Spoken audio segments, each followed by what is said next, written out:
Well, in our New York studio, we have Ken Shep, the editor of the store, who's joined by Tony Lasanti, who's the global editorial director for Global License magazine. I think sometimes we underestimate how important licensing is, both to brand owners and also to retailers.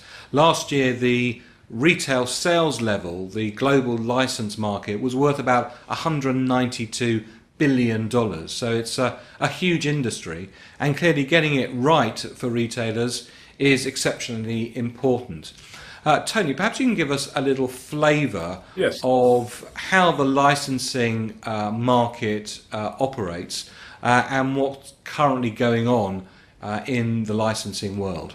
I think that the biggest and most important area at this point in time in licensing certainly is in the area of entertainment. Corporate brands and toys still remain incredibly strong, and there are some other areas, and we can get into them as we go along. And I think the entertainment reflects the top 100 licensors, our annual list of the top licensing companies, by Disney Consumer Products being number one. And from there, you can see that within the top 10, there are several of the major entertainment studios. So entertainment and the various entertainment characters and properties have a very strong and important role for the retail industry. They are a key traffic builder, not only at the time that the movie is released, but also at the time the DVD is released. And if it's a truly strong property, what we would call an evergreen property or a tentpole property in the entertainment terminology, then you have a much stronger brand that's not only just a quick shot when the movie is released or when the TV show is being aired, but also during the entire year, as well as for multiple years where something can be strong, okay? Following on that, Tony, are there other categories other than entertainment that are particularly strong in licensing? And can you perhaps enumerate some of the retailers, or at least the retailer categories, that are really benefiting from their licensing arrangements? Yes, Ken, I think that in addition to entertainment, the area of apparel, sports, to some degree, they represent strong areas. For example, in the apparel area, although it's tied to entertainment, it did have most of its impact from a product standpoint in the specialty apparel segment. One of the hottest movies last year was from Summit Entertainment, and that was called Twilight, based on the best-selling novels written by Stephanie Meyer.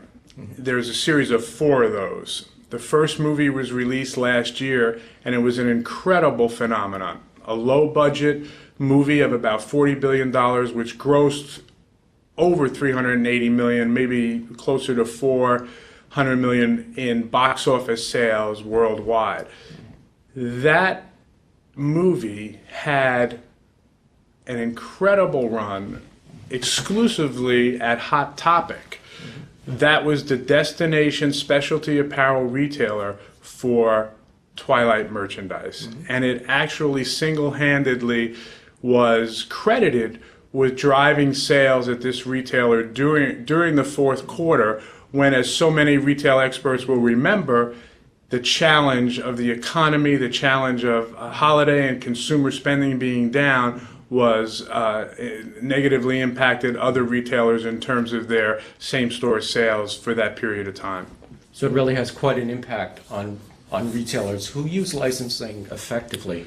And the other thing Yes, that Ken. I noticed, Tony, in your very impressive list of a global top 100 Right. licensing was there were companies that perhaps were a surprise to me in that they were engaged in licensing, and that's retailers perhaps that would have been surprising benefited. For example, automobile manufacturers, Stanley Tools, so that licensing products might show up not just in retailers that would benefit from hot movies, but also from a Home Depot, for example, with a Stanley tool.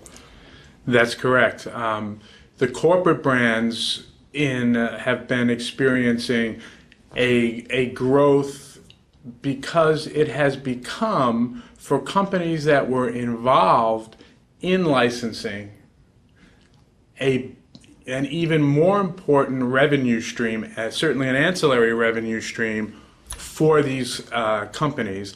And for those companies that have a strong brand or a multiple portfolio of brands, it has also become an opportunity to possibly enter the licensing arena. So you do have various corporate brands, as you mentioned, Stanley and Home Depot, the National Historic Preservation Society, I think that is, Trust. They have a line of exclusive historic colors, if you will, paint colors at Lowe's. And they just extended that brand to include historic style moldings.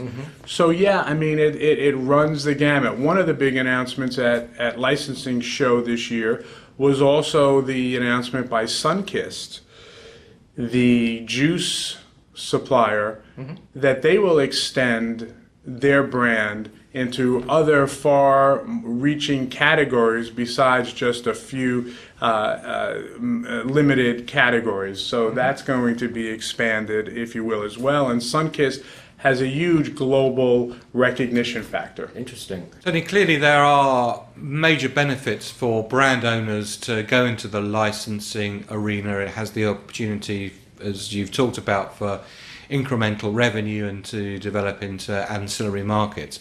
But clearly there is a great risk associated as well, which is how do you keep control of that most precious entity, your brand?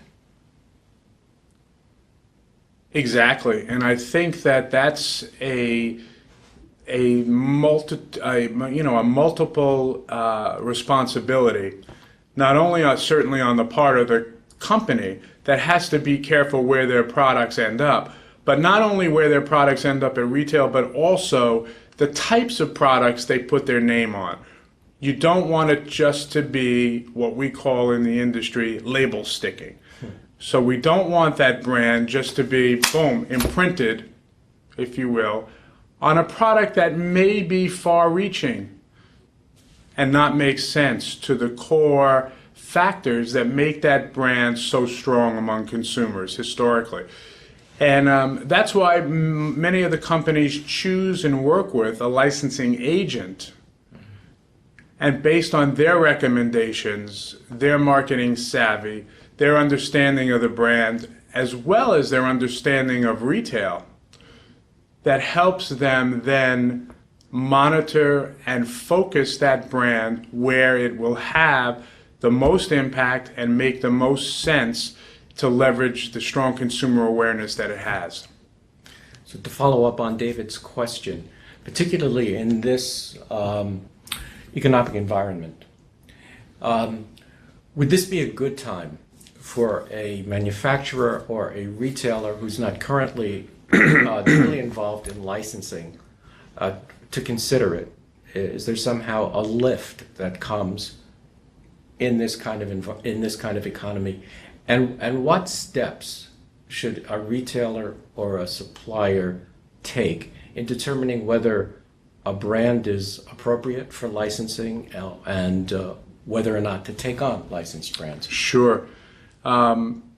There are so many different elements to the question you asked, but let me try to break it down a little bit.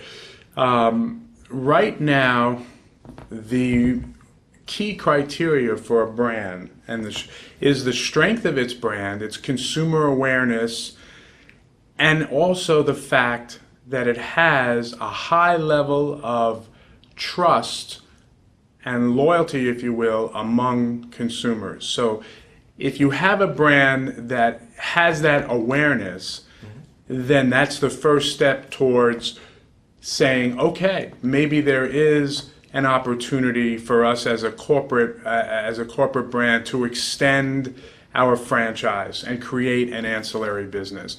So I think that that's an important factor. From the retailer side, I think it's also something that a retailer has to say, during these tough economic times, consumers are looking to retailers and to the brands, and if you will, the retailers that are carrying the brands that resonate with the consumers, from the trust factor, the value factor, and because now that consumers are watching what they spend, they want to make sure they spend it on something that they feel satisfies their need and a brand that they can trust. So that opportunity works hand in hand with the supplier, the licensor, if you will, the property owner, the retailer, and the consumer. And that's why right now we see so much of an interest in it. Another retailer that I'll give you an example that never touched licensed product before was Old Navy Gap. And now for the first time, they're dabbling in licensed programs with tees and related apparel accessories, and they're liking it from their early results.